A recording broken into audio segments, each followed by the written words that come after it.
सातत्यानं घसरणाऱ्या कांद्याच्या दरांमुळे शेतकरी आक्रमक झालेत. तशातच कांद्याला मातीमोल भाव मिळत असल्यामुळे महाविकास आघाडी आक्रमक झाली आहे. नाशिकच्या चांदवडमध्ये हजारो शेतकऱ्यांसह मविया नेत्यांनी शेतकरी क्रांती महामोर्चा काढलाय.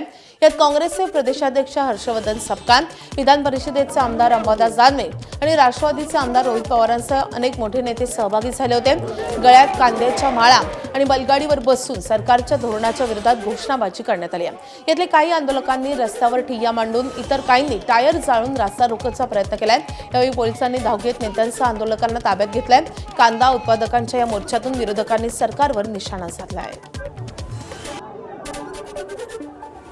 ही जी पावती आहे ही आपल्या परिस्थितीचं प्रतीक आहे आणि ही जर बदलायची असेल तर आपल्याला संघर्ष करावा लागेल. आज तर फक्त सुरुवात आहे आणि सरकारने आमच्या शेतकऱ्याचं नाही ऐकलं तर मग आमचे शेतकरी उद्या जाऊन या सरकारचं आणि नेत्यांचं काय करतील हे नक्कीच त्या ठिकाणी आपल्या सर्वांना कळेल.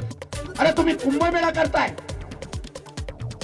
या कुंभमेळ्याला तुम्ही पैसे देताय पण शेतकऱ्यांना देत नाही.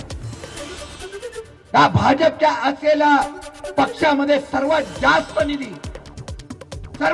निधी 8 ते 10 हजार कोटी जमा आहे. तेवढा जरी पैसा या शेतकऱ्यांना दिला ना तरी पुष्कळ होईल.